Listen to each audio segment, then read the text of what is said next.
जिनकी राशि के स्वामी ही शनि हैं, जो शनिवत यानी न्यायप्रिय व्यवहार वाले हैं, जो शनिवत बहुत हार्डवर्किंग है और शनिवत बहुत धैर्यवान, बहुत ही आराम से पेशेंस से काम करने वाले और काम करने के बाद उसके रिजल्ट्स के लिए भी बहुत पेशेंटली इंतज़ार करने वाले लोग हैं। ऐसे मकर राशि के लोगों को मेरा प्रणाम है। स्वागत है आपका दीपा ज्योतिष में और स्वागत है मेरे चैनल 21st सेंचुरी मॉम में। बात करते हैं कि कैसा रहेगा अगस्त का महीना मकर राशि के जातकों के लिए। तो ये जो राशिफल मैं आपको बताने वाली हूँ, ये मकर राशि और मकर लग्न दोनों पर आधारित है। आपकी 7.5 का अंतिम, अच्छा हाँ, आप मेरे चैनल पर अगर नए हैं तो इसको सब्सक्राइब कर दीजिए और अगर वीडियो पसंद आएगा तो लाइक और शेयर भी कर दीजिएगा। हाँ, बेल आइकन का बटन ज़रूर दबा दीजिए ताकि आप शिकायत ना करें कि मैडम आप बाकी वीडियोस नहीं बनाते हैं। बाकी वीडियोस इसलिए नहीं पहुंचते हैं आपके पास तक क्योंकि आपने बेल आइकन का बटन नहीं दबाया होता है। बात करते हैं आपके फर्स्ट हाउस की। तो फर्स्ट हाउस के स्वामी शनि है क्योंकि यहाँ मकर राशि है। अब 7.5 का आपका अंतिम चरण चल रहा है। तो 7.5 के बारे में ऐसा कहा जाता है कि शनि जब आते हैं, यानी 7.5 जब शुरू होती है तो कष्ट आते हैं और 7.5 जब जाती है तो कष्ट को शनि हर के ले जाते हैं। ऐसा मैं नहीं कह रही हूँ, ऐसा एस्ट्रोलॉजी कहती है। तो अब जो आपने झेला है इतने लंबे समय तक, उसके सॉल्यूशंस आएंगे, उसके जाने का समय आ गया है कष्ट का, और अब धीरे धीरे सुख के आने का समय हो गया है आपके फर्स्ट हाउस पर। क्योंकि 15 तारीख तक 7th हाउस में सूर्य रहेंगे तो सूर्य की 7th दृष्टि, पूर्ण सप्तम दृष्टि, बुध वक्री होकर के 5 तारीख से यहाँ आ गए, बुध की भी सप्तम दृष्टि, केतु की 5th दृष्टि और बृहस्पति की 9th दृष्टि आपके फर्स्ट हाउस पर रहेगी। ये एक बहुत सुंदर कॉम्बिनेशन है। इसका मतलब क्या हुआ? इसका मतलब यह हुआ कि बृहस्पति की 9th दृष्टि, अमृत दृष्टि, तो आपको हीलिंग देंगे, आपको सुख देंगे, आराम देंगे, कंफर्ट देंगे, आपकी प्रॉब्लम्स का सॉल्यूशन निकालेंगे। सूर्य यानी कि राजा स्पीड देंगे, एनर्जी देंगे, और आपके पिता के साथ संबंध अच्छे होंगे, राज्य से सुख मिलेगा, आपकी नौकरी से रिलेटेड जो काम है उनमें आपको फ़ायदा मिलेगा। बुध व्यापार में आपको बहुत बड़ा बेनिफिट देंगे, लाइफ पार्टनर से बेनिफिट देंगे, आपकी वाणी को संभालेंगे और आपके कम्युनिकेशन को संभालेंगे, कम्युनिकेशन बहुत अच्छा हो जाएगा। और केतु की पंचम दृष्टि का अर्थ है कि आप आध्यात्मिकता की तरफ जाएंगे, आप ईश्वर की तरफ जाएंगे, आप खोज की तरफ जाएंगे, रिसर्च की तरफ जाएंगे। बात करें दूसरे घर की, तो दूसरे घर में शनि वक्री हो रहे हैं, तो कोई भी ग्रह जब वक्री होते तो एक घर पीछे के फल देता है, तो मतलब आपको फर्स्ट हाउस के फल देंगे। तो शनि बताएंगे कि भैया देखो, कुछ पास्ट में गलत करके आ गए हो, कुछ भूल के आ गए हो, कुछ छोड़ के आ गए हो, उसको कंप्लीट करो, क्योंकि दूसरा घर आपके कुटुंब का घर है, वाणी का घर है, आपके खान पान का घर है और धन के संचय का घर है। तो भैया शनि बोल रहे हैं कि पहले ये सब काम निपटाओ, जो जो तुमने पीछे छोड़े, जो गलतियाँ की उनको सुधारो, तब मैं धन का संचय करूँगा, तो परिवार के साथ अच्छे संबंध कराऊंगा, तब वाणी अच्छी दूंगा, तो भोजन का सुख दूंगा, है ना। तो ये सब सुख तब मिलेंगे। बात करें आपके तीसरे घर की, तो तीसरे घर में राहु है। अच्छा, मैं एक बात और बता दूँ, शनि क्योंकि पूर्व भाद्रपद नक्षत्र में है और पूर्व भाद्रपद नक्षत्र जो है वो गुरु का नक्षत्र है, तो शनि इस समय गुरु के जैसा ही व्यवहार करेंगे और आपको जब कुछ सिखाएंगे ना तो प्रेम से सिखाएंगे, गुरु की तरह, कष्ट से नहीं सिखाएंगे। और उसके अलावा गुरु धन के कारक, गुरु संतान के कारक, गुरु नौकरी के कारक, तो इन सब चीज़ों का बेनिफिट आपको इस समय शनि वक्री होते समय देंगे।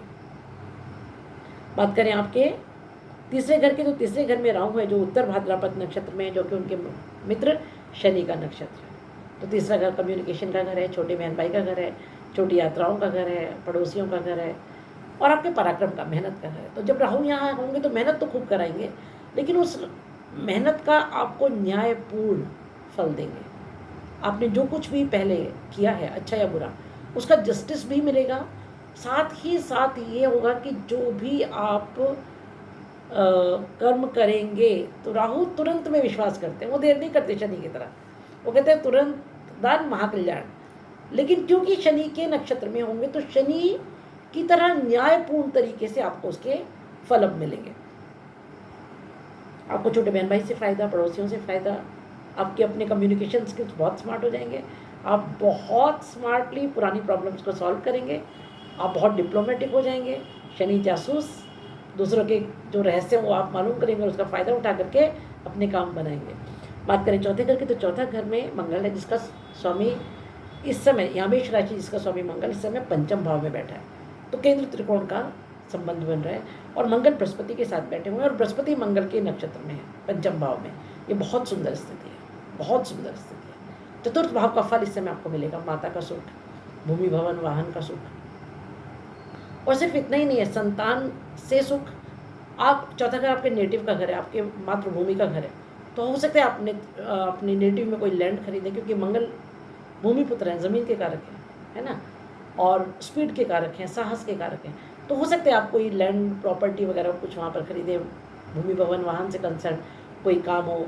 हाँ, क्योंकि शनि की थोड़ी तीसरी दृष्टियाँ हैं, थोड़ा सा अपनी वाणी को संभालिएगा परिवारजनों के साथ, उसकी ज़रूरत है।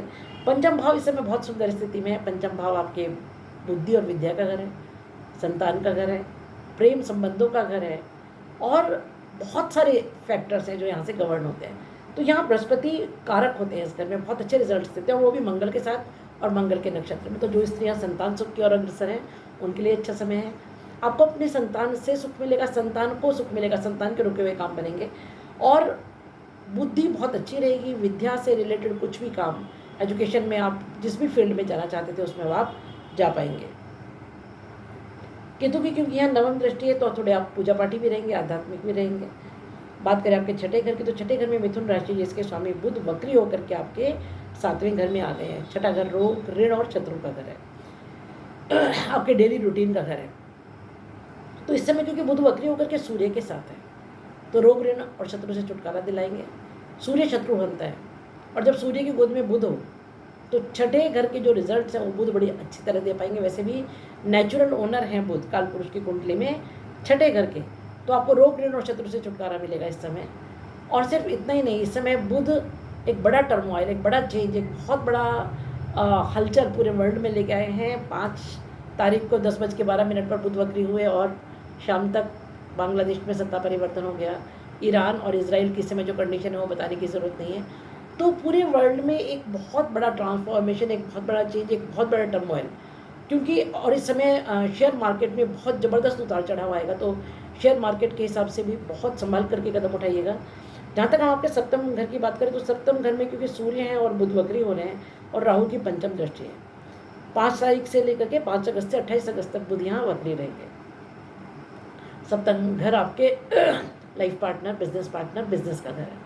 तो लाइफ पार्टनर के साथ संबंध अच्छे होंगे, फ़ायदा होगा, अचानक फ़ायदा होगा, काम स्पीड अप होंगे आपके बिजनेस में, और चीज़ें बड़े स्पीड से चलेंगी, लेकिन थोड़ा सा संभलिएगा, है ना। कभी कभी ज़्यादा गति एक्सीडेंट करा देते हैं, है ना। और थोड़ा जब ऐसा होता है ना कि हमारे पास सक्सेस बहुत आ जाती है, पैसा बहुत आ जाता है, तो सबसे पहले वो बुद्धि का हरण करती है ना। तो अपनी बुद्धि को कंट्रोल में रखिएगा। बात करें आपके 8वें घर की, तो 8वें घर में सूर्य और शुक्र है। सूर्य 16 तारीख से यहाँ आ जाएंगे, और शुक्र 24 तारीख तक यहाँ है। 8वां घर हमारा पाताल लोक, रंध्र, रिसर्च का घर, ऑकल्ट का घर। तो इन सब चीज़ों में बेनिफिट मिलेगा आपको।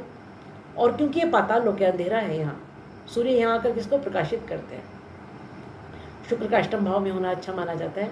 ससुराल से सुख, ससुराल को सुख, धन का सुख, ज़मीन के नीचे दबी हुई चीज़ों से फ़ायदा, है ना। पेट्रोलियम है, धन गड़ा हुआ धन है, सोना चांदी हीरा जवाहरत, जो भी पृथ्वी के नीचे या जो भी मेटल्स हैं उनसे फ़ायदा आपको होगा। ऑकल्ट की तरफ आप जाएंगे, रिसर्च की तरफ जाएंगे, आर्कियोलॉजी की तरफ जाएंगे, उन सब चीज़ों से आपको बेनिफिट होगा। बात करें आपके, और यहाँ शनि की क्योंकि सप्तम दृष्टि है, वक्री की जस्टिस होगा, जो मिलेगा वो आपका ही मिलेगा, आपका ही कर्म का मिलेगा। बात करें नवम घर की, तो नवम घर में 25 तारीख से शुक्र आ जाएंगे, और यहाँ पहले से केतु हैं। राहु की सप्तम और बृहस्पति की पंचम दृष्टि है। केतु आपको पूजा पाठ की तरफ ले जाएंगे, आध्यात्मिक बनाएंगे। शनि शुक्र जब यहाँ आ जाएंगे 25 तारीख से, तो भाग्य से कोई ज़बरदस्त बेनिफिट मिलेगा।